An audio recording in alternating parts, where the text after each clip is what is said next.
Albert Awol, the voice of the jungle, broadcasting on the DVC to all points unknown. If you're within the sound of my voice, you're listening to Welcome Home Podcast on the DVC.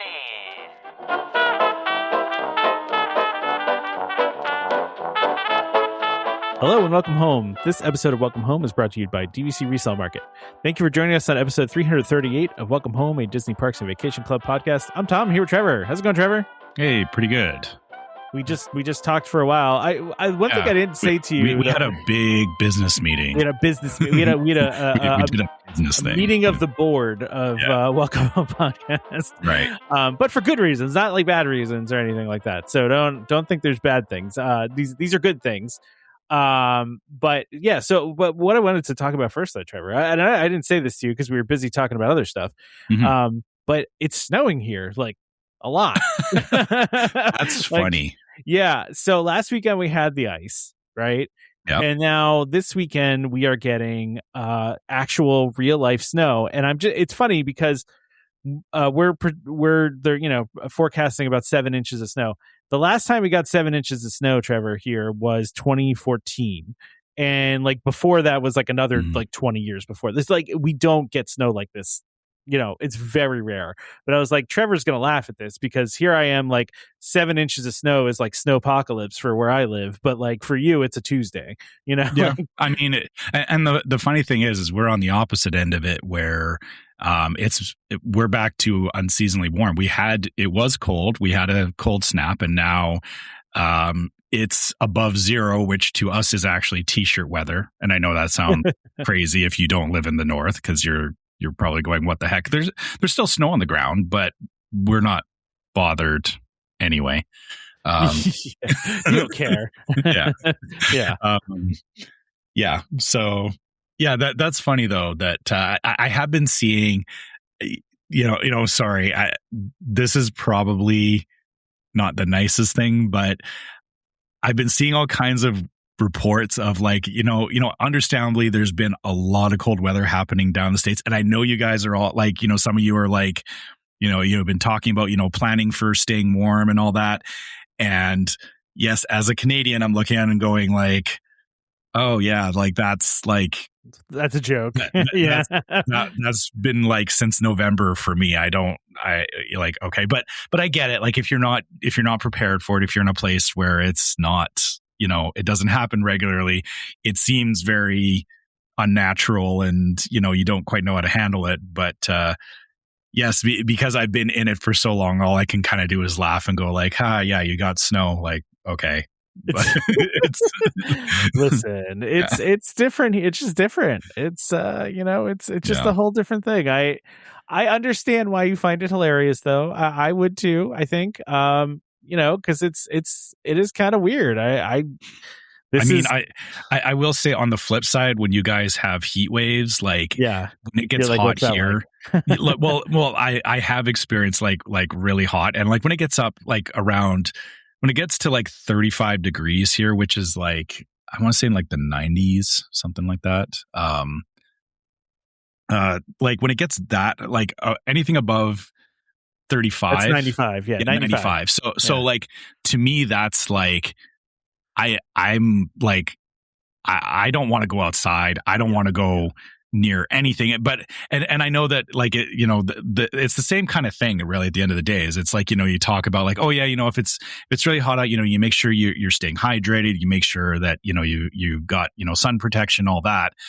But for me, that's like way more scary than the cold, even though the cold is the same thing on the other end. But it's like, yeah, I know how to handle that. Like minus 40, I don't like it, but I can still go out and function minus 40. Plus 35, I like just leave me alone in the house with the AC. Like,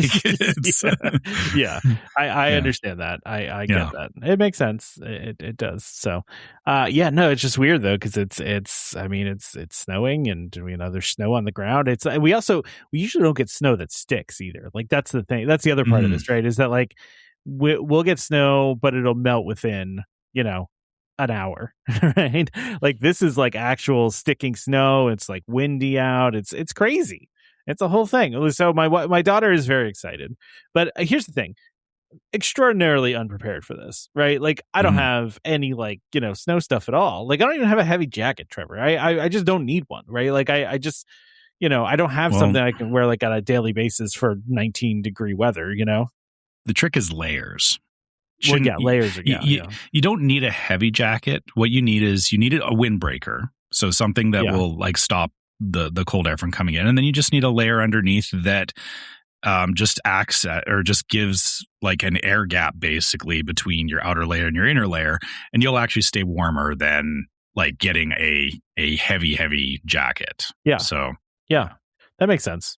Yeah, that makes sense. So you could, this is going to sound crazy, but you could actually fake it even if you just, it's not super comfortable, but if it's like super windy and cold, you can just use like a rain poncho as your outer layer because again, it'll stop the wind because it's just, it's hard or it's, plastic, right? And then you can bundle up underneath and that will actually do a lot more good than like trying to find a heavy jacket.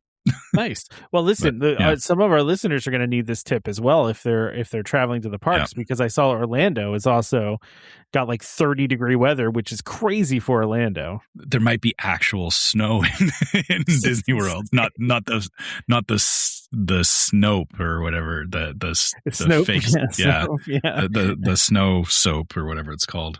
Yeah, no, that's really funny. But yeah, it's crazy. I'm not going to complain because I love snow and I'm happy to see some. And knowing how excited my daughter is going to be about it is about it. I should say, not gonna. She is. She's very thrilled about this going on. So, it's great. But you know what? I guess one thing your daughter. Or I guess no, you have gotten to do it because I think you guys have like a sledding. I remember you saying this. There's like a fake toboggan hill near you or something like that, or they do those. Oh yeah, it's not really near me, but yeah, we did. It's like a place where you can go. Yeah. I mean, the one thing like when I think about when my son was your daughter's age was like tobogganing was a very fun activity in the winter. That the hard part is that you're because you guys live in a place where you don't have snow, it's not like your guys all have like toboggans lined up to go find the nearest hill, right? So but I mean tobogganing in the snow is an experience and is interesting. Just don't be that person with a garbage bag trying to toboggan down a hill. It works, but it's not fun. I think back to when I was a kid and we were like using like cardboard and whatever we could find as makeshift toboggans because that's what you do when we couldn't always afford like the GT snow racers, which anyone in Canada knows what a GT snow racer is. Snow racer, what is that? You'll have to look it up. They were the primo tobogganing thing, and I think they still are a lot. Like I've those seen, things are cool. Yeah, they have like little wheels on them. I feel like I don't think I had that. I always had tubes. Yeah, they don't steering wheel. A steering wheel. Yeah, it has a steering. Yeah, that was the reason people wanted is you could drive them and you could like plan out your route down the hill instead of just on the tube and going. See, we would always rock tubes, and you would just be taking people out left and right on the hill. Oh yeah, I mean there's no controlling tubes. You just go. Yeah, but I mean that's if you are tobogganing, always be looking up the hill. Don't ever be looking down the hill because that's how you get your legs taken out. It's funny though because I was like I was looking around my neighborhood because like listen I've talked about this before. Down south here we don't have plows and stuff, right? So the roads are I'm not going out, right? We're not going anywhere until it melts. So I was saying to my daughter, I was like, we kind of got to find something within walking distance if we're going to do like any sledding at all, right? And what I found was we have my neighborhood has an has a secondary retaining pond, right? So like we have a retaining pond for all the water in the neighborhood, and then a secondary one that never fills up. Like it's like an overflow, but it's it's a retaining pond, so it's kind of deep, right? And it's kind of steep on the side. So I was like, that might be an option. Like we might be able to do that. There is another hill in the neighborhood, but the very bottom of it goes directly into a wooded area. Like there's no runoff. Like Oh, you just, yeah, no. yeah, like yeah. which you got to be careful of. And Yeah. my best friend / brother-in-law, years and years ago, we used to go to this hill. I bet you could probably Google it. It's it's because it's a well-known sledding hill. But at the very bottom of it is a major roadway. So like, and there's no runoff, and so there's concrete like traffic dividers there. But if you don't stop in time, you're just slamming into concrete, like just slamming into concrete. And my brother-in-law got a concussion there one time. Yeah, so, yeah, that's why you don't use like the garbage bags or whatever, because you get going too fast and you can't control it. That's really, I mean, we went there and I like literally he got a concussion because he ran directly into this into this thing. So but yeah, I was also thinking to myself, I'm like, do I have anything for her to sled with? Because I was like, we have like a bunch of pool toys, so like we have a pool, like a bunch, like several pool teams. I guess so pool, that. those could work. Yeah. Sorry, it's when you're talking about the accident. Sorry, I just remembered this is that my company or the company that I work for used to do sledding as part of the Christmas party. So like they would do like it would be like a weekend thing where like they would go out and do like a full weekend at a resort for a Christmas party. And part of it was they would do a sledding competition, and people so there was like teams of adults like putting together sleds that got more and more creative and crazy over the years. Yeah. And it finally ended with somebody brought a raft and used a raft as a sled, like those big rafts that you can fit 10 people on kind of thing. Yeah, I know exactly. Rafts. Yeah. But they had way too many people on it, of course, and it ended up crashing into the hockey rink, which and people ended up getting taken away in ambulances. Okay, I'm sorry. Now I shouldn't have laughed. I shouldn't have laughed. No, my bad. But it's funny in hindsight. Like, and that was like, we don't do that anymore because it's a danger. Like, sledding is like, it's fine until it's not fine, and then people are. Listen, truthfully, if you don't get hurt while you're sledding, I mean, you're probably not doing it right. Oh yeah. I've gotten many bumps and bruises from sledding. Yeah. If you don't get hurt at least once, then you're probably not you're doing sledding wrong. Because we were just kids, we'd make jumps and stuff. You'd have like you're always going for the jump. You were deliberately like trying to like hit the jump on the way down. Yeah. Yeah. Although when I did do that as an adult, bad idea. It was not good. When I went sledding as an adult, I have never in my entire life felt older. You suddenly find where all the joints don't quite work the same as when you were a kid. Well, and the worst part about it was it was like it's a place that it's called Hawk's Nest. It's up in the mountains in North Carolina, and it's a place that's just for snow tubing, right? Like that's what they do. It's a snow tubing place. So there's other people there. So once you get to the bottom, as soon as you get to the bottom, someone else is going. Right. And so like you don't have time to work yourself off of the tube. You just need to get off as quickly as possible. So, I'm like rolling off of it like a beached whale, like, and I'm just like, why does everything hurt? I used to remember this being fun. Just standing up from a tube is actually way harder than you think it is. Yeah. I didn't recognize that until I did it at, this older age now, and man, that was rough. We did it as kids, and I like as a kid, my parents weren't always supervising us at the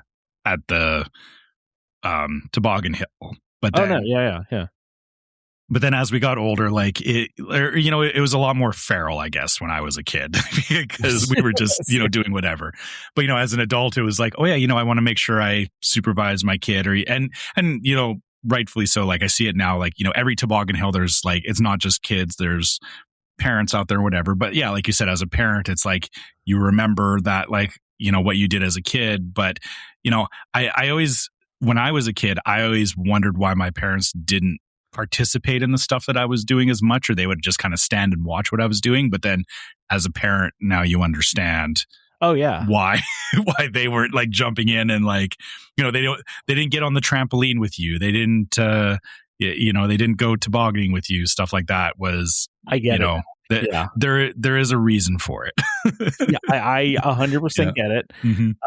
It's just, it's you don't realize until that happens. So anyway, but that was a fun little rant about sledding and weather and all that. Which I like that you guys call it tobogganing. That's way cooler than calling it sledding, I think. Yeah, I didn't realize. Is that really a tobogganing's? I mean, yeah. Is it a Canadian thing? I didn't think it was, but well, no. I mean, I grew up calling a sled a toboggan, but we never called sledding tobogganing. We just called it sledding. But we had a wooden sled that we called a toboggan. Mm-hmm. But there are also people that call toboggans hats down here. So okay, that's all hats toboggans, I should say. That's another weird thing that I was like, wait, what are you talking about? Because toboggan is a sled. And they're like, no, it's a hat. I'm like, but no, though, it's a sled. But yeah, that's it's funny how these words all are different things, depending on who you talk to. So yeah. I didn't realize my Canadianism was showing through quite so much. Tobogganing, it was a little bit, but it's okay. That's allowed. But do you guys even do it that much anymore? I mean, like, your son, you guys have so much snow all the time. Like, it was almost like a special thing. Even though we got snow every winter, your winter lasts a lot longer than my winters lasted in New Jersey. I mean, it's still very much a thing, and even like the community we live in, we have like a community lake, and the lake has a tobogganing hill. So I mean, there's like, we haven't been out there. Like, I would take my son out there all the time when he was younger, but I think by the time he was about like 10 or 11, he didn't want me taking him tobogganing. It's fair. So like, I haven't done it in years, but but I used to also like my brother's daughters are younger. And like, it was the same thing. Like, we would take them tobogganing at the hill and everything as well. So yeah, I mean, it's just it's a thing you do in the winter because not you don't get bored of it because there's not a lot else to do in the winter, I guess. That makes sense. Yeah. I don't ever remember my parents coming with me. Like you said, it was a more feral time. You just kind of like, I was just like, hey, I'm going sledding. I'll see you later. Yeah. I will admit, I did grow up a little bit I was, I guess, a latchkey kid in Me that, too. Be home before the street lights come on, which the funny thing here is that's a real challenge to navigate in the winter because the street lights would come on at 4 p.m. here. Oh, geez. Because of how our day and night changes throughout the year. Like, the winter, the days are very short, and it would be like, you can't stay out while it's dark. And it's like, well, but then, I'm home before dinner because the sun's setting at 4:30 in the afternoon. Whereas, but then the summertime, like, the streetlights wouldn't come on till 10 p.m. because the days are a lot longer. So we got that bonus. This might be a regional reference. I don't know. It could be an everywhere reference. I don't know. But I remember when I was a kid, before the evening news, they always would play this thing where they would say, it's 7 p.m. Do you know where your children are? Yes. Yeah. We had that too. Yeah. Okay.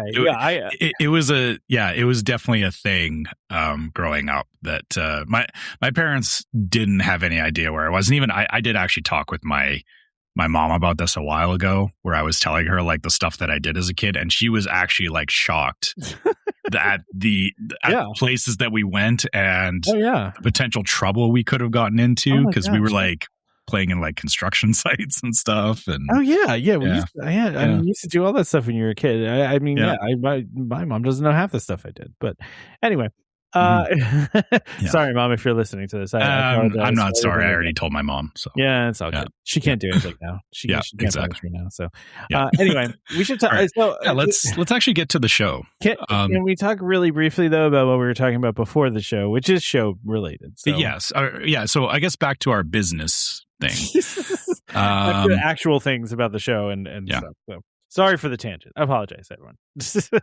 You know what? It's our show. We can do it however we want. Yeah, we can do whatever we want. So we have been, I think everybody, remembers the way the show was before, and then we had a change, and then as part of that change, we kind of lost our website, and so we have, we've been kind of just busy trying to, resettle ourselves into things, and I think we've, for the most part, not been all that different, right? I mean, I think we've pretty much been doing what we were doing, but we've been busy and we just haven't had a website. So I wanted to let everybody know we now have a website again. It's back. Now the website is slightly changed because it is now welcomehomepodcast.co, not .com. So or .co. .co. Yeah. So .co, just drop the M and you'll find it. But so we have launched the new website, and it does, it has all the episodes on it, it has the YouTube stuff, it has, ways to contact us, all that fun stuff on there, easy ways to join the Patreon, stuff about sponsors, all that fun stuff on the website. But that is just kind of step one in our kind of revamp of what we're doing. So listen, check it out. If you have any feedback on it, please give it to us. I will let everyone know it is still a bit of a work in progress. We are still adding to it, so there might be some things here and there that are not updated yet, but we're working on that. And after this, Trevor, the next step is a new store, and we're gonna have a new store. Which we've been working on that too in the background. Yes. So we wanted to get the website up, and we still have the existing store. That store's not gone away, but Tom and I wanted to refresh the store, and we found a new place to host the store as well. So. Which the new store has far more different types of items and is way more affordable than the one we have now. So and that's part of it too. Is as we have talked about, is there are things we want to do outside of what we were offering in the old store, and this new store will give us the ability to do that. So. Yeah, and I will tell everyone too, listen, our old store, the stuff in it is fairly expensive, but it was never because Trevor and I wanted to take a big profit out of it. We actually had it set to almost no profit. Essentially we were making $1 on a shirt because this particular site was very expensive. So this new one is, we're going to keep the prices pretty low in there because truthfully, listen, it's not like a revenue source for us. We want, people to be able to buy the stuff and wear it and spread the word of the podcast. That's what's important to us. Yeah, it's not the only way we're helping to support the show, but again, and to that point, it's not. Yeah, the store is not there as that this is putting money in our pocket. It's really just paying our expenses to keep the show running, because even though putting out these episodes is relatively easy and relatively low overhead, we still have costs that come up. And it's just one of those things. My new boat and my house in Golden Oaks are completely unrelated to the podcast. Totally unrelated. Why haven't I been able to come visit yet? I've been laundering money from the show for years now. So all 30 cents. Yes. Yeah, exactly. Yeah. Anyone will tell you that has done a podcast. It's not exactly unless you're one of the biggest podcasts in the world, you're not making millions of dollars doing this. So but anyway, so please check out the site. We would love to hear your feedback about it, but just also keep in mind too that it is a work in progress. But if you do find something that's not working, or you do that's something you'd want to see on the site that's not on there now, just pop us an email. There's a contact form on there you can even contact us through, or send us a message, and we're happy to take a look at it, because we want to make this a cool place. So so that's that. Now we can actually talk about stuff that's going on. All right, so let's change gears a little bit here, and I guess we do talk about Muppets on a regular basis, but there is a little bit of Muppets news this week. So, and this isn't for DVC. This is for D23 Gold members. Yeah. Which is that the level that anyone can get? I forget. I don't think I can get gold, because I can't remember how they changed the tiering, but I think gold is the paid. Yes, it is the paid plan. Yeah, exactly. Okay. So D23 Gold members get an early screening of the Muppet Show special. So this is the remake of the old school Muppet Show that they're doing with who's it? Seth Rogen. Seth Rogen, yeah. Yeah. I was trying to remember which Seth it was that was doing this. There's more that Carpenter's hosting it too, and then so Seth Rogen, and then his producing partner Evan Goldberg, and then some. They're going to have all your favorite Muppets are there, right? So all the and it's giving that old school vibe, like the original Muppet Show kind of vibe with all. And I love this. I actually kind of forgot how big of a thing this was with the Muppet Show. Was they did a really good job of doing the behind the scenes stuff.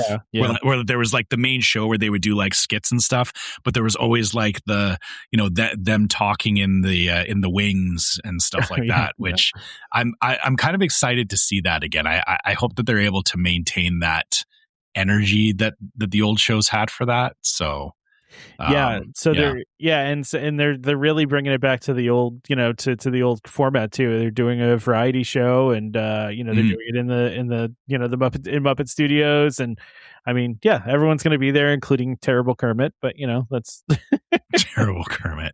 I mean, dude, we'll have to see.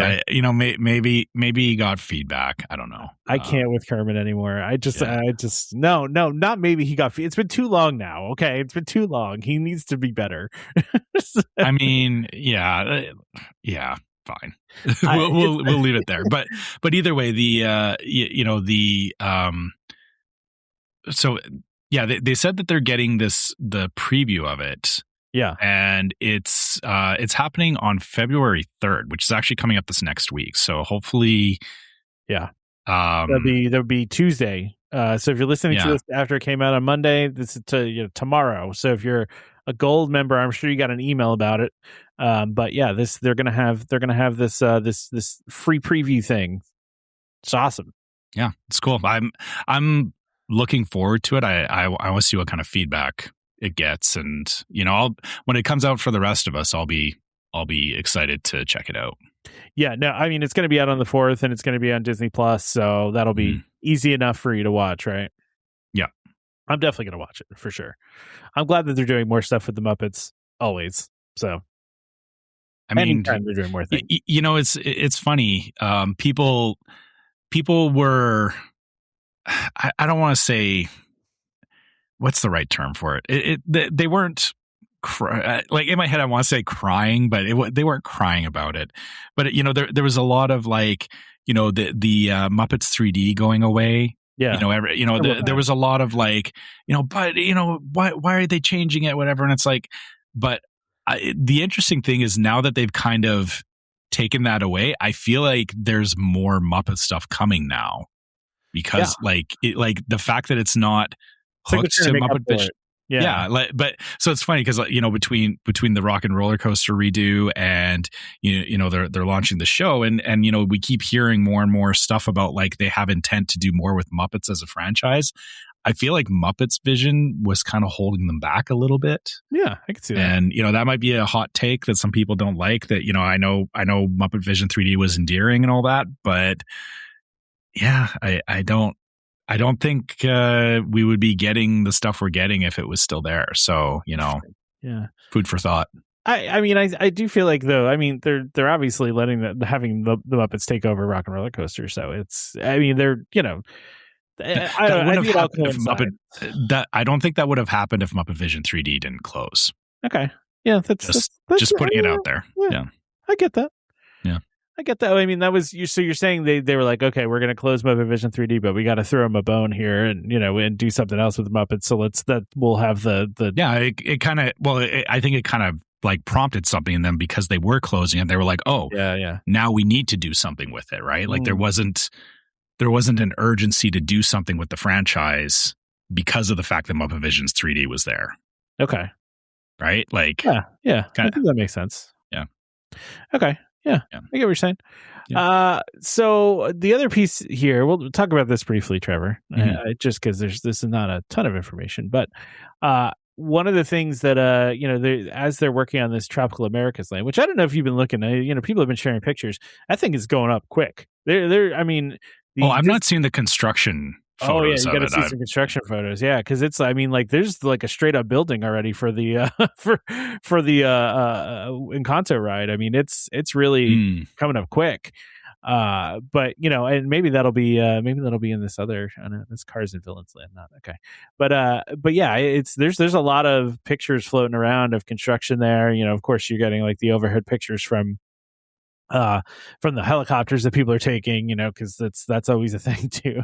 But you can see, I mean, it's gone high enough now you can see like the steel being built up and everything. But this particular thing, there was like some, these aren't permits, but I guess they're plans or filing, you know, with Florida, with you know, while they're doing the construction here, and specific to the playground area.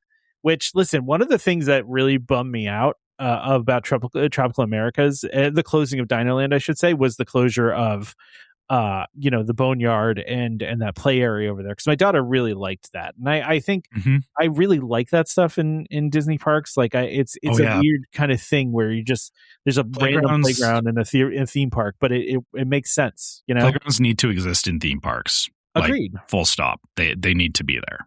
Yeah, and I mean, listen, I like one of my, I bet a lot of people would agree with this, is like one of my early memories of Disney is being in the Honey I Shrunk the Kids, you know, that play area that they had at Hollywood Studios, because it was so cool. Yep. Like it was a whole different, I mean, it was a different kind of play area, but it was so neat and different. But it looks like, see, I almost thought for a second they might just like keep the structure of like the boneyard and like the playground over there and just like maybe retheme it. But no, they're actually going to be moving this over to where the Chip and Dale meet and greet is and Daisy Duck is over by Dinosaur and Restaurantosaurus. So like they're building a whole brand new thing. Okay. Yeah. That yeah, I feel like that's like, you know, I'm looking at the concept art for this, and where Boneyard was, it didn't make sense to keep it where it was. Yeah, because that's where they're putting the new carousel that they're putting in the land. So yeah, exactly. And because they're like, I feel like they're kind of like they're trying to build like that center courtyard, like they're almost giving it like a hub. Yeah, they're doing kind the of hub treatment. Thing. Yeah, so. Yeah, it makes sense that they had to move it. And also, like, to your point, you know, of them, you know, they could have just rethemed it. I'm actually kind of glad that they didn't. Me too. Because it does lend itself to, you know, they don't have to maintain, you know, frankly, an old play structure, because the boneyard was getting kind of old. Yeah. So, I agree. Yeah, I'm curious to see what this looks like when it's done, because, you know, I'm not at a point anymore where I have kids that need to go to playgrounds when we're in a theme park. But like you know, my son, he had plenty of great times at various playgrounds in Disneyland and Disney World. And in Disneyland, the Redwood Creek playground is the like that like, it's the same kind of thing like you were talking about with like the Honey I Shrunk the Kids stuff, where it's like it made such an awesome impression on him and on us. Like, you know, even though it wasn't like going down the slides or anything, like it was just like, wow, this is like a really cool playground. And, you know, had a lot of neat elements to it that, you know, some of it tied back to like Brother Bear and stuff like that. But yeah, so this one, you know, the Tropical Americas, I'm kind of expecting, I'm wondering if it'll lean more into Encanto or more into Indiana Jones, or maybe both. I think it's going to be Indiana Jones, and because where they're putting it is going to be so close to the Indiana Jones ride, but also too, there's like the structure on the end of it. I don't know what that is. Like it almost looks like the old like dig yard that they had, like, you know. Yeah. But I don't think that's what it is. But that's it. Kind of. I mean, and if you actually look at the original source article, they kind of did an overlay of where this is on the map, where these plans actually sit. And I don't know. I could see this being like an Indiana Jones, like, you know, almost like they're recreating the boneyard, whereas you're doing like archaeological stuff. Yeah, like an archaeology, you know, like a dig site, you know. So it almost could be kind of a cool way for them to keep a part of Dinoland. I know not everybody liked Dinoland. I am probably in the minority of liking Dino Land and thinking it was kind of fun, and I liked the concept of it just because it was like the roadside attraction thing. Mhm. But I also understand why anybody would walk in there and go, "Oh man, this is weird." It's like all this open space and it's like a big old parking lot. Like, I get it. Like, I live close enough to Drumheller, Alberta. I get what Dino Land was doing. what they Absolutely. were trying to do. Yeah. But like, if you didn't know like what a roadside attraction was, though, like it could just look like they cheaped out, which they also did. Don't get me wrong. Like, but that's neither there. Yeah. But anyway, so why don't we go ahead and do our ad, Trevor, and then we'll talk a little bit more about new stuff that's being built. Sure. And but let's do our ad first. All right. The sponsor of this episode is DVC Resale Market. DVC Resale Market, a key holder vacation company, is the leader in the DVC resale industry with 13 former Disney Vacation Club guides and 3 former Disney Vacation Club quality assurance managers. If you're thinking of buying DVC, browse the largest selection of DVC resale listings anywhere with DVC experts on hand 7 days a week to answer your questions. If you're thinking of selling, turn to the friendly professionals at DVC Resale Market, where over 98% of listings sell within 30 days. In 2024, DVC Resale Market helped over 4,400 families join or add on to their memberships. Go to dvcresalemarket.com/welcome home or call 1-844-DVC-PROS. That's 1-844-382-7767. And when you speak to them, be sure to let them know that Welcome Home sent you. So check them out. Yeah. Anyway. So we're getting a lot more details, Trevor, as things are going on here. Like I know it's funny to me. We talked about this before, where a lot of people are just like, well, why isn't Disney doing anything new? It's like they're doing a ton of new stuff. Like there's like a lot of construction going on at the resort right now, right? Mm-hmm. I mean, a lot. Like, and I understand, there's a lot, there's new parks and stuff at Universal, and so that's a big piece of news. But they're building a lot of new things here. So I mean, we should be excited about those things for sure. Obviously, it's hard to get excited when it's just mounds of dirt, but but as they continue on working through these things, it's really kind of interesting to see the details as they emerge, especially since they've been kind of quiet about a lot of it. Really, especially for a while now, we haven't heard much. I'll be honest. There's been. I get why there's been a lot of Cars Land stuff. Because Cars Land is going to be coming way faster than Villains Land. Yeah, but yeah, like to your point, we haven't really heard a lot about Cars Land at the moment, and Villains Land has been like nothing. We've heard literally nothing. Yeah, we've heard not a single thing. Yeah, really, we haven't. So, what we're seeing now is like, they're doing some of these filings, which, listen, a filing with a government agency is not in and of itself exciting, but it does kind of give you insight into what's going on. Right. Like what's going on with this construction. So like, if you look at these new filings, it's showing where there's some of the facilities are going to be, as in like some of like the buildings are going to be for the Villains Lands and for for Cars.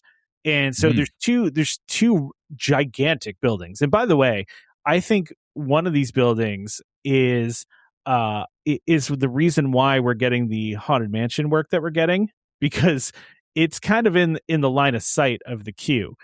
If you look at it, it's like right behind where Haunted Mansion is, and it's almost, and it also looks like they're building some other facility right by where the queue is there too. Now, what that's going to be, I don't know, but that also, I guess, could be part of it as well, because there's some sort of building that is literally right next to the queue for Haunted Mansion. Yeah. You see that? Yeah, I do see. It's a very small building. It but is. Wait, do you think? Oh boy, we're going into. Do I need to play the Reckless Speculation song? I mean, do you think that they're going to move Memento Mori? Ooh, now that's a good question, Trevor. Yeah. I could see it. Because I'm looking at it. Okay, so for it's context, building. for anyone that's wondering, I'm like, Tom sent me this link, which is an overlay of that. So the plans for these buildings over the actual map. the size of this little building that is going to land next to Haunted Mansion looks about the same size as Memento Mori. Like it's not a huge building, and neither is like a Memento Mori is very small, but it's also attached to it's attached to like the rest of the facade going into Fantasyland, right? So it's not its own building, but it doesn't have a lot of space. To your point, you know, the fact that they're building this very tiny building right next to Haunted Mansion makes me go like, why would they put something there? Like it's really close to Haunted Mansion. It is. It's extremely close to Haunted Mansion, and that's interesting. And the other side of that is if they moved Memento Mori over there, it kind of, or well, I guess I think they tear down Memento Mori. I think they take the opportunity because that particular area is a choke point, right? Like it's. So don't actually replace it with anything, but just expand. Just make more sidewalk space, right? Because think of how bad that choke point's going to be once the new lands open up. You're going to have. That's true. It's going to be. You're going to have people coming from all different directions, and anybody that's coming from Fantasyland to Cars Land and to Villains Land is going to be coming through that area, and that already cannot accommodate a lot of people. It already gets gummed up all the time. I mean, literally every time I'm there. We are. It's a bad spot. Yeah. You're right. We avoid going that way through Fantasyland unless we absolutely have to. Like I'll actually go back through Liberty Square and through the hub instead of going that back route. Yeah, because it's a really kind of cramped area, and I think Memento Mori, if you look at if you do a satellite of Google Maps, you get rid of Memento Mori, that's a huge amount of space that people can walk through. I mean, it's a small store, but you open that up, and the stuff that's behind that, I mean, you can make a very large walkway. Yeah. So yeah, that's a good point. That literally will feed directly into a new walkway that gets you to Cars Land. I mean, Memento Mori is right at the entrance of Haunted Mansion. Like that's some legit reckless speculation right there. Yeah, I mean it makes sense because like I said, when you sent this to me and I was looking at it, I'm like immediately that tiny building was the first thing that stood out to me. It was like there, like you said, there's these huge buildings, which looking at the larger buildings, I'm not convinced that this whole area is going to be Cars Land. Well, the ones in the huge buildings in the back are Villains, or where Villains Land is. So yeah, but that's supposed to extend beyond the berm for the for the track. That's true. Because I thought Villains Land was supposed to be past the train. Was it not? Yeah, but this could be a show building for something in Villains Land, though. I mean, that's what they're speculating, I think, here. One of the buildings though overlaps the new the tunnel. Train. New tunnel could be, yeah. It could be the train, or it could be the tunnel. But then, what is this other building that is like in Rivers of America? Well, what do you think that could be? So this article, and by the way, I'll give credit to WDW Magic. Woof. Okay, so the one building, the large building that's back there is in Villains Land, is 71,000 square feet, which is about the same size as the show building for Rock and Roller Coaster. So, maybe indoor coaster. I don't know. The second building is about 48,000 square feet. So that's the two buildings for Villains Land. And those are big buildings, but and they're saying, for comparison, Rise of the Resistance is 92,000 square feet. Dinosaurs 85,000 square feet. So, which is interesting. Dinosaurs they're not that big. They're decent size though. I mean, they're not small. Yeah. I guess. Yeah. So, okay, fair. Because I guess, I'm looking at Haunted Mansion next to these. Like, you're right. It's a bigger building than Haunted Mansion. Yeah.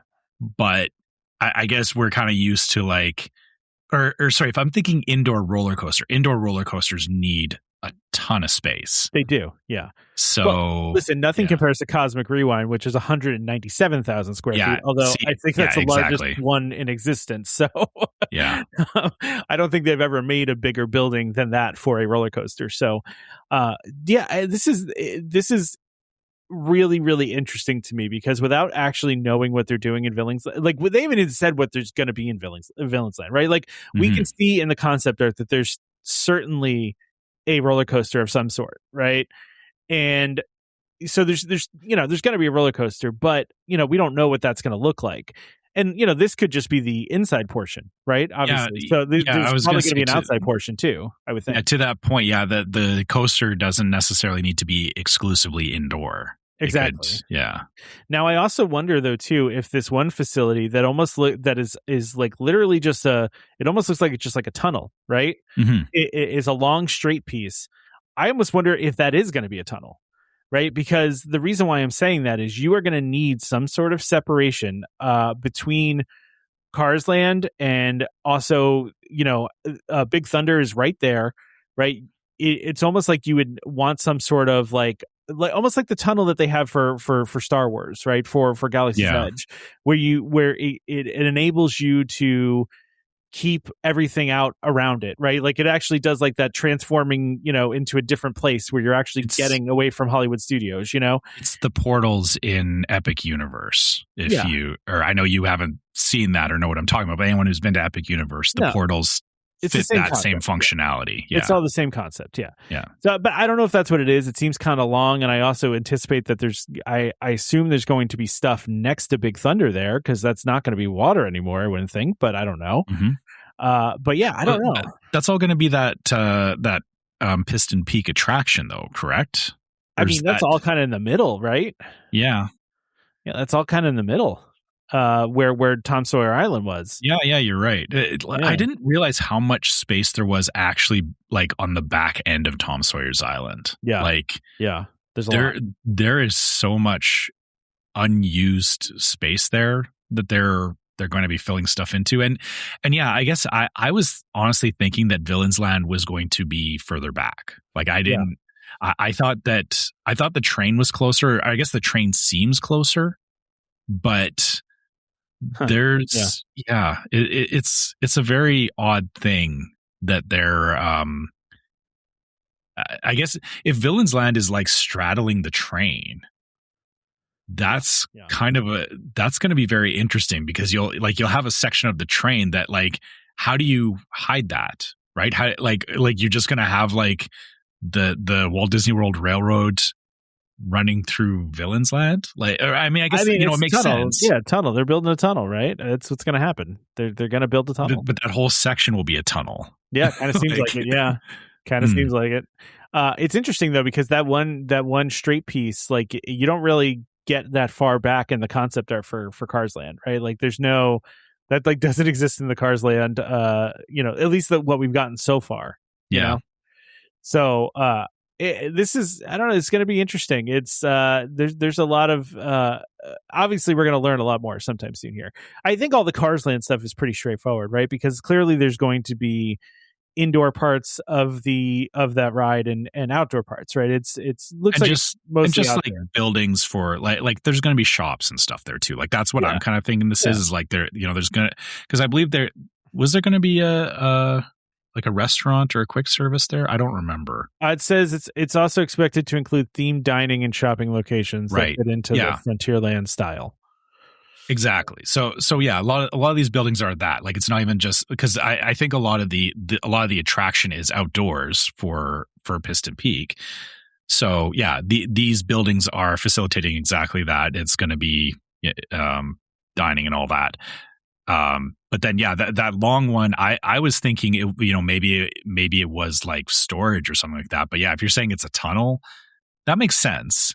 Yeah. But then then you're going to have, it's going to be weird because you're going to have a separation with Haunted Mansion, or I'm not sure how, I guess you'll have to see how they slice this up because, like Haunted Mansion would fit going into Villains Land, but where Villains Land sits is on like the back end of Haunted Mansion, which doesn't make any sense, right? Like it does. It's not going to be.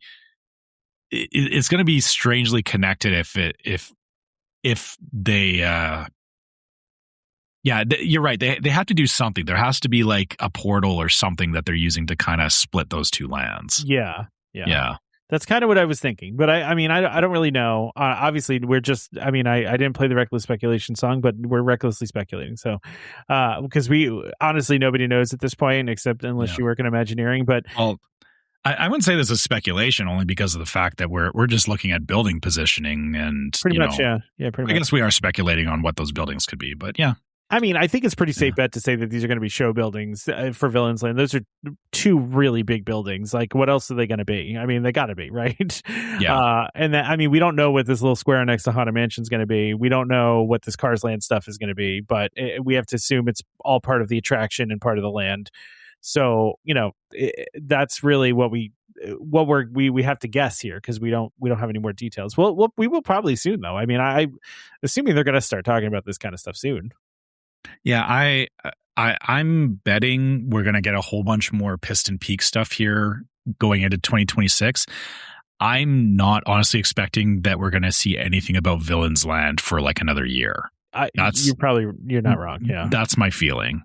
So yeah. I mean, did they even give us like a date for any, like a year for any of this? I mean, I feel like it's gonna. I mean, it's obviously going to take a couple years. It's yeah. But I'm trying to remember if they even like gave us an idea. Wait, Villains Land was announced in 2024 or was it 2025? Gosh, I don't know. 24 probably. Yeah, I feel like it was. Man. Yeah, time flies. I don't know. It's a good question. Yeah, let me find out. Yeah, you look into that. August 2024. Okay, yeah. So okay. Yeah, so we're more than a year now into this. Yeah, but like you said, these things take a couple of years. I think realistically, you're not gonna see Villains Land until probably 2028 is what I'm thinking. And that makes sense because it's a brand new. It's not like they're retheming an area; they're net new. I mean, if you think about how long it took them to build like Avatar, right? Mm-hmm. That took forever. That was like 5 years, right? I mean, maybe more. Galaxy's Edge they announced Galaxy's Edge very early, and it was a good 4 or 5 years of development before it actually opened. And I remember that because people were covering it in Disneyland and Disney World, and there was one vlogger that was doing like weekly updates in Disneyland, which was just like.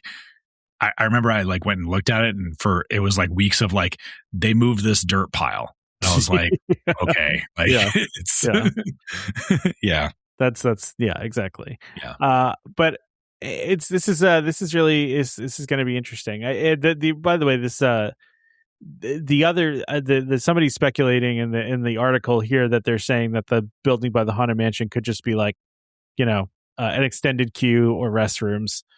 Or a bar or something. Again, restrooms doesn't make sense because you have restrooms right there already. Yeah. The Tangled restrooms are they're literally right there. Right there. So I don't think they need another restroom. I'm gonna put this out there. I feel this is going to be either moving Memento Mori or it'll be a new. Maybe they won't call it Memento Mori, but it'll be a new like gift shop for Haunted Mansion stuff. And then Memento Mori will close down. Love it. I somebody mark that down somewhere. Okay, yeah, I'm going to totally forget about this in like 6 months, but that's fine. Forget about it. I'll forget about it in a week. Yeah. But anyway, yeah. Okay, so that was I should have put some. I was not thinking that we would speculate on that one, but there we are. Trevor, this next thing I put on the list just because I want it. And I don't even care about PopSockets. I don't use PopSockets. Yeah, I was gonna say, when was the last time we talked about a PopSocket? Listen, because I know I haven't had a PopSocket on my phone since but my wife 2015. My wife uses PopSockets, though. She loves a good PopSocket. I'm not a fan. I don't feel the need for PopSockets, but she loves them. But I mean, I can't. This one's an exception. Yeah, I can't let a Figment PopSocket go by that spins, Trevor. It spins. Okay, you can spin Figment on it. Yeah, the spinning aspect of it is definitely like it turns it into a fidget spinner on the back of your phone, which is not a bad thing. I would break this within weeks because I'd be spinning it too much. Like it would spin itself off of there very quickly. You know? Yeah, I if I was to buy this, I would need to buy two. Yeah, yeah. Because I would have would- one that would just get yeah. absolutely destroyed on the back of my phone. Yep. And then another one that, you know, it looks very nice. Like the It looks like it's metal.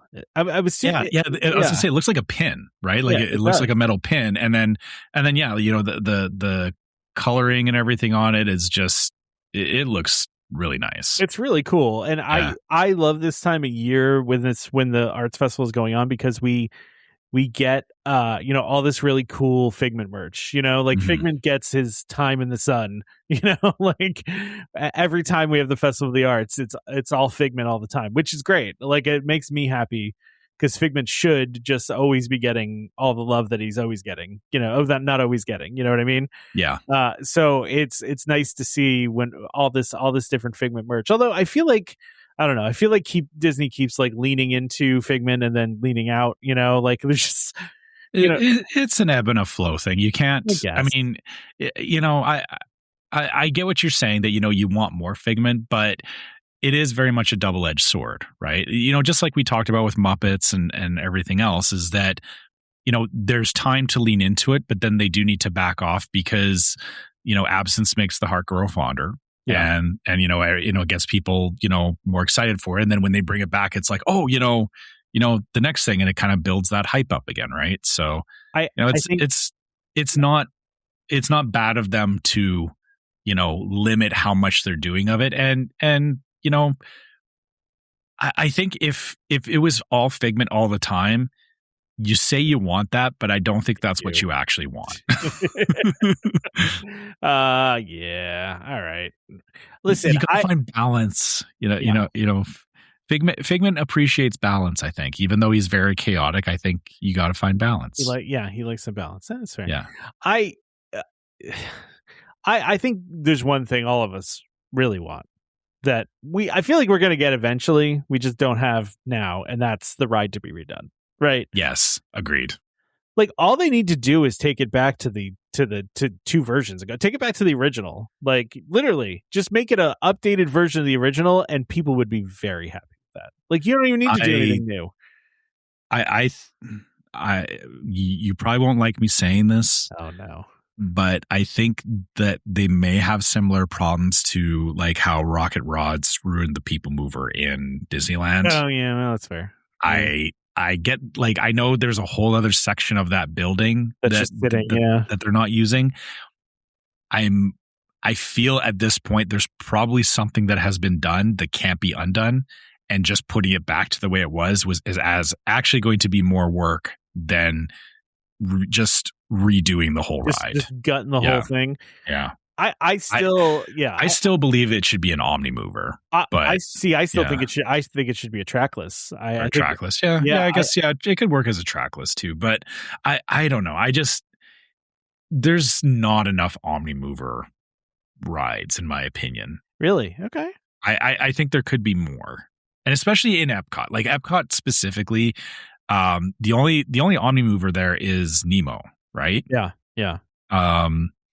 I think they could do another one, but they also have Spaceship Earth too, and oh yeah, fair, yeah, I guess that is an Omnimover. Yeah, don't forget that. I'm trying to think. Is there another one? No, there isn't. Yeah, no. But like you said, so the new one only used 60% of the track of the original one. It's really unfortunate that's the way that things happen. But I mean, they also they moved all of like the entrance and exit and all that stuff. So like it's a completely different ride, really. Right? Which again, to my point is, I don't think they can put it back the way that it was. No, they probably can't. But I want to say I think they should do trackless, because I think trackless would be very cool. Yeah, I'm on the fence about trackless. Why? What, you don't like the trackless? They're good, but I just think they're so cool, though. Yeah, that they have the ability to do interesting things. The one thing that I don't think helps trackless rides is the parts where they put you into a very small area and use screens to pretend that the ride is doing more than it is. Yeah. I think that part needs to stop with trackless rides. Yeah.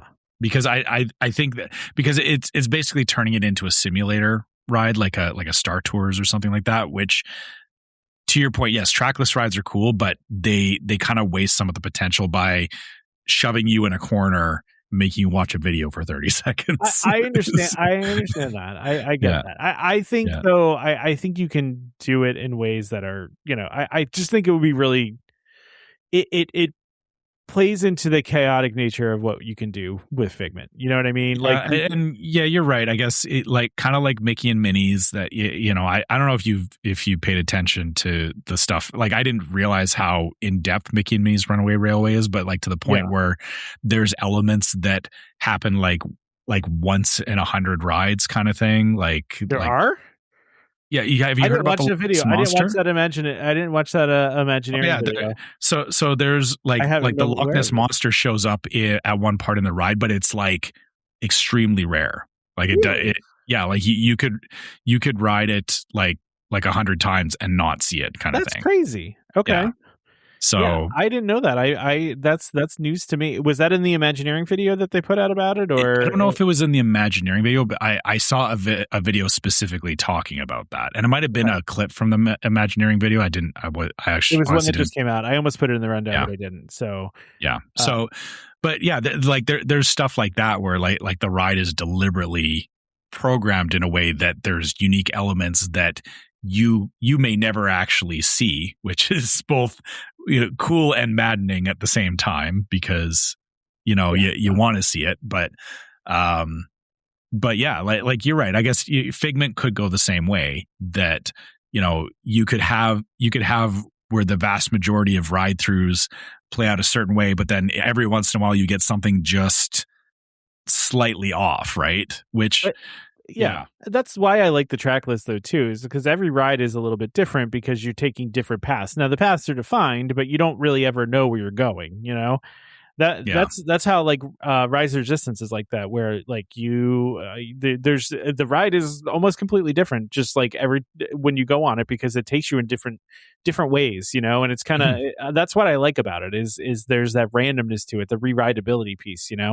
It also just feels like, that every time I'm at Ratatouille and I'm getting off and you see all of the mice at the same time sideways park into the spot. Like, it's just kind of cool. I don't know. Maybe it's just the nerd, wannabe Imagineer in me that looks at that and go, well, that's just really cool to watch it like that. And also just like Mickey and Minnie's Runaway Railway. I mean, the fact that they make it legitimately feel like you're on a train that's connected, and then everything just kind of disconnects and then it all reconnects, and it's so seamless that it feels really real. And even though they're not connected at any time, they do feel like they are, Yeah. I get it. It's there are merits to it. Like I said, I think there's just some choices that are made with those ride systems that feels a little cheaper to me, versus the reason I say I like Omnimovers is that while the throughput is incredibly high, so it means that there's always a chance you can get on it. And in my experience, the obvious Omnimover rides like the Haunted Mansion and Spaceship Earth, there's so, like, even though you're not seeing a different thing every time, there's so many details in those rides that's what plays into the rewritability of it, is that you can find stuff that you can ride it like 50 times and never notice this one little thing, but it's always been there, kind of stuff, right? So I see. Yeah, I see the benefits of doing one or the other. We're talking about this as if they're actually like doing anything with Figment. Maybe we'll see. I know you didn't put this on the rundown, but I did see there have been some rumors about Bob Iger. I thought about putting it on the rundown for a hot second, but let's just put it out there. There's talk that he's potentially going to be stepping down here, or at least naming the successor, which we'll see how that plays out. Hopefully, whoever comes in, maybe they have a to-do list of things that they want to clean up, and maybe Figment's on that list, right? So We'll see. I heard, I want to say it was Tony Baxter. It might have been a different Imagineer that said it was a matter of when, not if, that they were going to redo it. So, and I would like to believe that. So, I want to believe that is true. But the fact that we were clamoring over a PopSocket, 10 minutes ago says that there's a demand there for Figment. And well, listen, they've been doing these surveys. Man, we keep talking about these surveys that they've been doing the past couple of years on people's thoughts on Figment. So clearly they're thinking about it. They just don't. They just don't know if they want to spend the money on it. Less PopSocket, more ride, please. Yeah, just put that on your next survey that you get. More ride. I like that. Okay. Less PopSocket, more ride. Okay. There you go. All right. So, Trevor, what did you want to talk about with this Disneyland stuff? Okay, we'll pop into Disneyland and wrap the show up here. Yeah. Okay. Let's talk about the California Adventure 25th anniversary offerings. Oh yeah, because I need to talk about this popcorn bucket. Is that a popcorn? Okay, yeah, it's a popcorn bucket. It is a popcorn bucket. Yeah. So first of all, can you believe it's been 25 years that California Adventure's been open? That's kind of crazy. It's a long time. I can, because I've gone to California Adventure in various incarnations of it, which is, honestly, the fact that it's only 25 years is surprising, but also kind of makes sense. Because it's, the park has changed so much. Like it's kind of crazy to think about how, well, they basically redid the whole thing when Iger came in, right? I mean, he was like, "Yeah, we screwed this place up. We're going to redo it all." Yeah, and I saw it in those transitions where things were honestly before Radiator Springs opened. It was not good, but there were still some redeeming elements of it. Like California Screamin' was great before it became Incredicoaster, and we got Soarin' out of it. Yeah, exactly. And Grizzly Peak and all that, all that coming in, it's changed so much. And like I said, just the fact that it is 25 years is it feels like it should be longer. I do like you said, this popcorn bucket, the fact that it's Mickey's Fun Wheel, or the Wheel of Death as it's colloquially named. Yeah. But just the concept of this is, it's cool. This is a cool popcorn bucket. Yeah. Yeah. It's there. My only comment on it is there's so many little pieces to it. Because there's the cars on it. Yeah. Yeah. And just because it is the wheel, there's a lot of very thin pieces to it. I don't know that I would want to walk around with this hanging off my neck, because I feel like it would get broken. Yeah, I get that. Yeah. This is such a cool idea for a popcorn bucket. The fact that they even did this is great. But it's see-through. The middle part of it is the popcorn bucket, and it's see-through. And so it's there. But also, I don't know if you saw, but you turn the lights on by touching Mickey's nose. Oh, is that how? Oh, I didn't realize that's what he did in the video. I don't know if that's actually how you do it, or if they were just doing that for the video. But yeah, it's pretty cool. Yeah, I really like this, and I have not been to California Adventure, but this is a cool. It's an interesting ride to pick as a popcorn bucket, because it is obviously a very polarizing ride. Some people like it. Some people refuse to ride it, like my wife, who, to be fair, my wife does. Dude, I hate Ferris wheel, so I would never do really? it. No, I love a good Ferris wheel. But this one in particular, it's a scary Ferris wheel. I will give it that. It has way more going on to it than normal Ferris wheels. They do have the normal cars. I guess you could do the normal Ferris wheel cars if you wanted to, but the ones on the tracks are so much fun. So yeah, well, I just judging by the Instagram comments on this, the bucket we never knew we always wanted. Amazing, iconic. This is the winner of the year. Coolest popcorn bucket ever. Yeah, I agree. It's definitely one of the cooler popcorn buckets that's come out of these celebration type things, right? Yeah, this is literally, everyone is just raving about this. They're gonna this is the thing. So but it's funny because I'm sure a lot of those people would also say I'll never ride Mickey's Fun Wheel either. Yeah, but who cares? You don't need to. You don't need to ride it to where the. I see. That's true. Yeah. Here's a comment for you, Trevor. Does it also play the various sounds of blood curdling screaming? Terrified screams as you come over the crest and you feel like your car is going to fly off. Yeah, exactly. Yeah, exactly. But it needs to be authentic. That's very cool. I really like that. And also, by the way, too, we're actually missing the coolest part about this, and it says featuring embedded Magic Inside technology, the bucket reacts to select locations in the parks. Oh, it changes colors, lighting and lighting patterns based on where you are during, in some of the lands and attractions, and also during the nighttime spectaculars. So this is going back to the glow with the show stuff. You remember that stuff? But they're doing it with a popcorn bucket, which is that's awesome. Actually a much smarter way to do it than the ears and stuff that they did. Because I'm more likely to be walking around with a popcorn bucket, and it's just going to be constantly on display, which will grab people's attention more than we tried an early incarnation of those ears, and I think we wore them for like 10 minutes and found that they were very uncomfortable. They're very heavy. It was like where I would mess with my wife because she bought them, and I would just go and knock on her head because they were like a hard hat. They were like a construction hard hat. So, because it was just they were big. I mean, listen, at the time, the technology it was small, but it was still big enough that it was heavy, and you had batteries sitting on top of your head and stuff. It is what it is.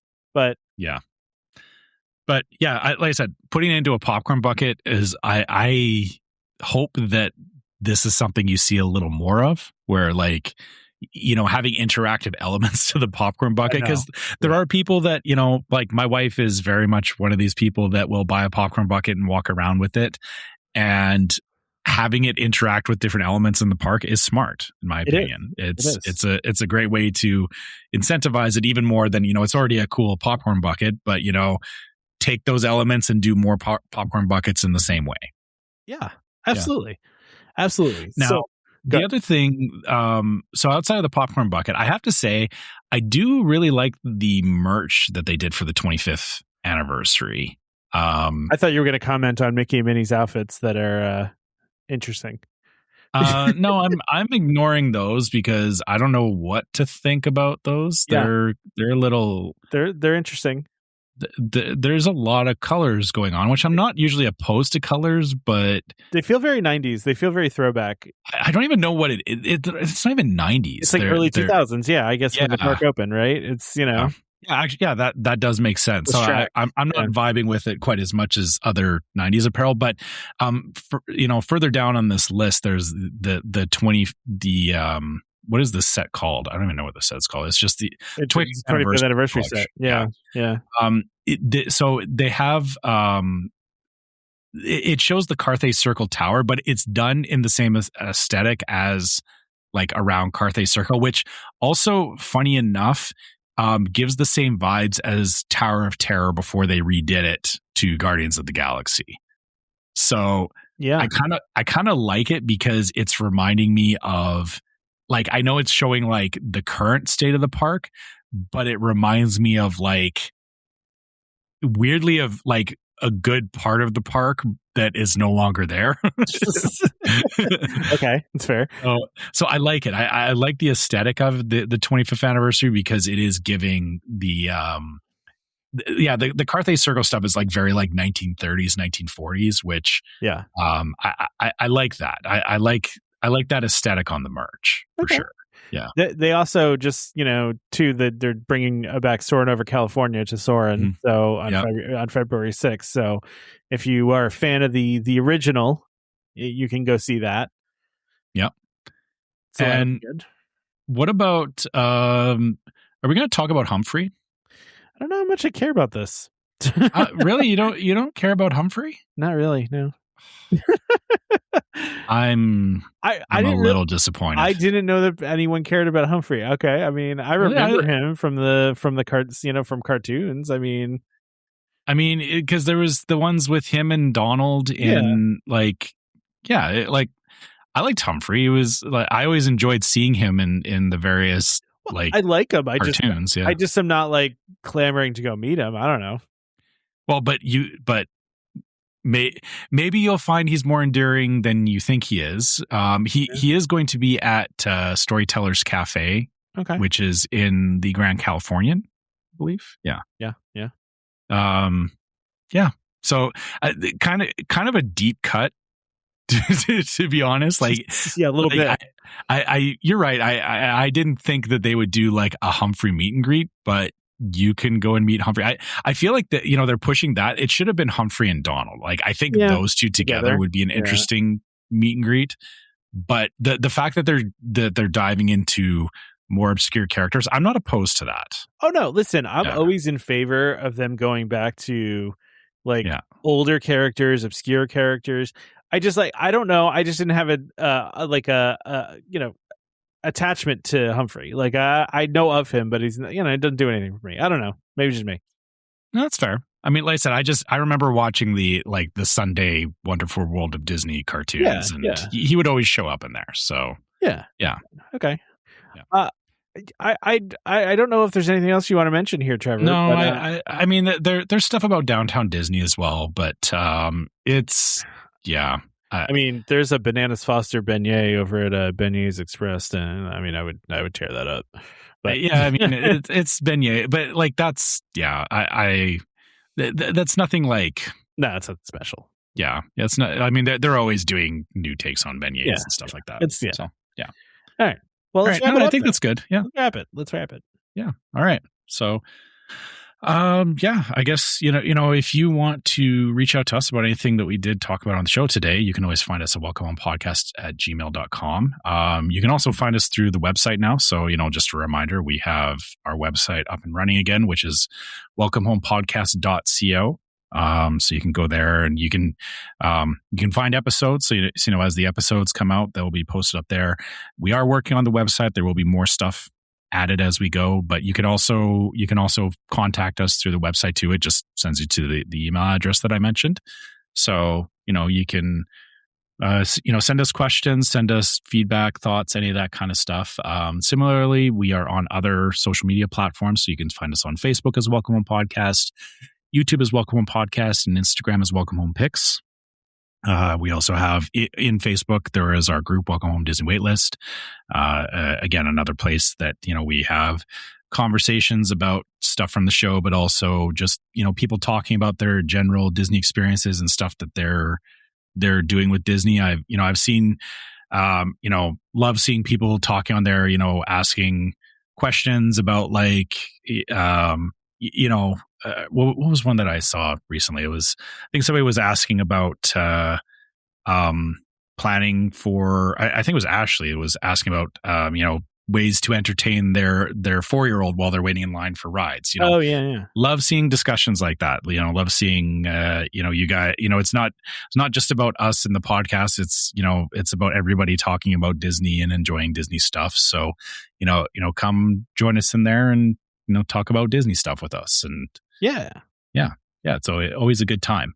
As we mentioned, we do have a store, which is, one of the ways you can help support the show. It's store.welcomehomepodcast.co. Right now it's still, as we talked about, we have the current lineup of merch is still up there. You can still find shirts and all that kind of stuff. We will have a new store coming. That'll be in the future, but it is underway as we're getting the website up and running. So stay tuned for that. And we also have a Patreon. So go to patreon.com/welcomehomepod and check out our different levels of Patreon support. And all of our Patreon supporters do get access to the Discord server, which is yet another place that we talk about all the stuff from the show and sometimes random topics as well. Because, why not? We love going down our rabbit holes, and that, the Discord's yet another place we can do that. And last but not least, if you're listening on iTunes or Spotify or anywhere you can leave us 5 stars, leave us a 5-star review. Also on iTunes, you can write us a review and let us know what you think about the show. We love hearing what you guys think there as well. Yeah, and shout out to Becky because, by the way, if you're in the Patreon, you get an early view at the rundown of what we're going to talk about, which is essentially just an outline. Trevor and I, tend to deviate from the outline, but the outline helps us, It's a framework. It's not a script. That's right. It's a framework. But a shout out to Becky, who found a typo in the rundown and let me know about it in Discord. So if you want to find my typos, due to writing rundowns with lack of sleep, you could do that if you join Patreon. So, but the other thing you should do is not forget, in fact, remember to subscribe to Welcome Home Podcast, so you can be reminded every time we release a new episode. You can find us on Apple Podcasts, Amazon Music, TuneIn, Spotify, YouTube Music. That's just a couple places. There's like a million places that you can find us. Okay, there's everyone that streams podcasts. You can find us, except for like Netflix. We're not cool enough for that. But everywhere else where you can stream any podcast, you can find us there. So huge thank you to the sponsor of this episode, DVC Resale Market, and also Keyholder Vacations for sponsoring everything that we do here and continuing to be great partners of ours. And you're going to hear more from those folks as we continue to do the show. So. Join us next time for more Disney Parks discussion. Of course, more DVC talk. We hope to see you all real soon. This is Skipper Albert Awol, the voice of the jungle, signing off from Welcome Home Podcast on the DVC. To a house when we had a chair, how she can cuddle, she's no man's affair. I look around for